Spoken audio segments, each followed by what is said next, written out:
this time we're looking at static static properties, and essentially what a static property is, and we're going to use a quick example.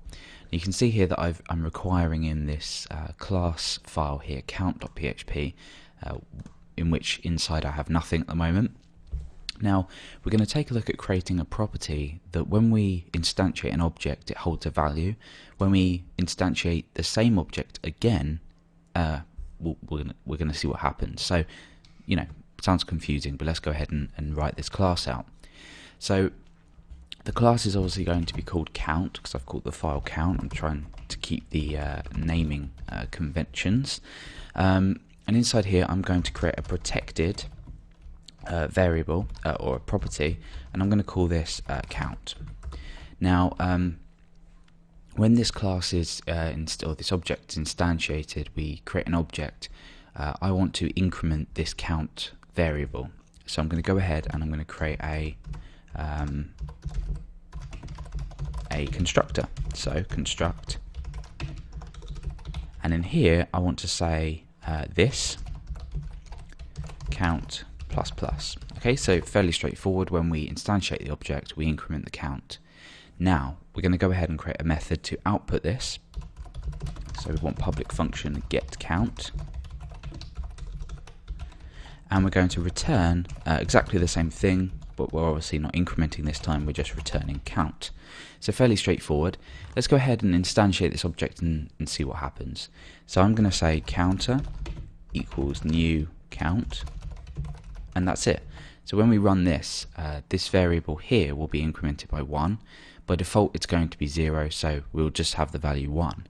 But now let's go ahead and just say echo counter get count.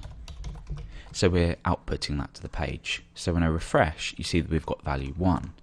So the whole, you might be wondering, what's the point of this? Why am I demonstrating this? Well, we've already looked at constants. Now this value here is going to remain the same. Well, it's going to essentially, when we create another instance of this, this is going to start all over again. So essentially all we're going to do is just go ahead and copy and paste this, and then go ahead and refresh, and we have 1 and 1 either side of each other.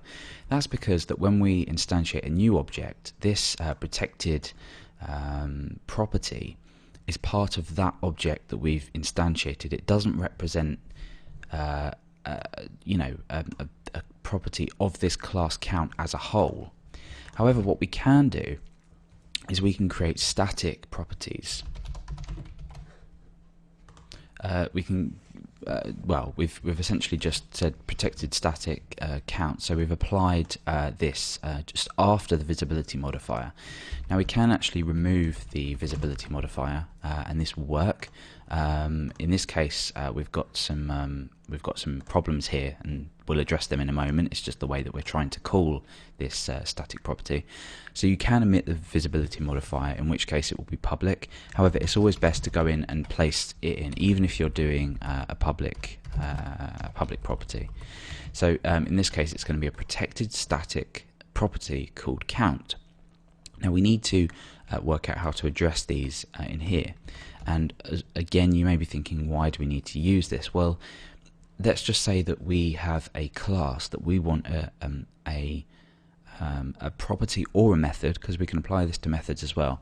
We want that to be individual to the overall class. We don't want to be able to say instantiate a new object, change a value, and then receive a return on a method, for example, based on anything that's changed within our instantiated object. We want it to be a part of the class as a whole. But really the only way to figure out when best to use static, particularly with methods, is to go ahead and test it for yourself. But we're going to be doing a few examples here anyway. Okay, so we've now got a protected static count. You saw that we got these errors just here, which is accessing a static property as a non-static. So essentially we're doing something wrong how we're accessing this. Now it's slightly different. I'm going to go ahead and just get rid of this altogether. Now what we do is we use self, and we use the scope resolution operator, and then we use the $sign, which is something that we haven't done before. We've omitted the $sign, like here, and then we give the property name, and we can just say plus plus. So straightforward as that. Self just refers to the class itself, and here we do exactly the same thing. So we're going to say self and then underscore count. Oops, I forgot the $sign, and that's it. So we've now corrected what we had wrong. Now let's go and refresh and see what happens. And now you can see that we've got 1 and 2. Now the reason that we've got 1 and 2 is because these instantiations, or these objects that we've created, now are, because we have this protected static count, are now tied to this class as a whole, not to the individual classes. So, you know, when's an example that we might need this? Well, one example might be if you are storing, say, a database connection somewhere. Every time you instantiate a new object, you're not going to need to change these values or anything like that. So really, a static property acts somewhat like a constant, and we can use it for this as well as creating static methods as well.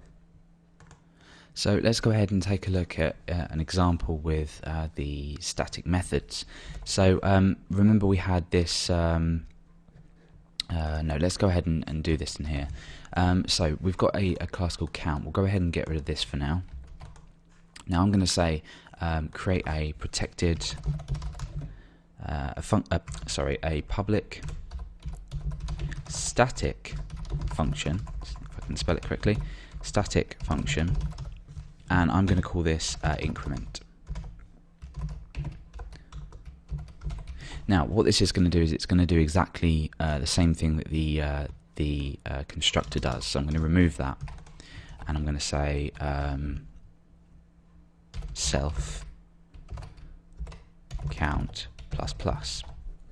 So when I instantiate this, I can go ahead and say counter increment, and there we go. So when I refresh now, we've got 1, okay? And when we go ahead and do the same thing, we've got 2. So we've got exactly the same result here. However, if we wanted to go in and say extend this count class for whatever reason, which we probably wouldn't do, it's probably a terrible example, then the static function would need to be called slightly differently. And the reason that we do use static functions is because if you have a static function within a parent class, or a class like this count, it refers to the current state of the class, not of your extended class. So that's essentially how we would use a static method within a class. So again, it's hard to create examples for this, but play around with it. Play around with creating things statically and extending that we've already looked at, and see what kind of results you get.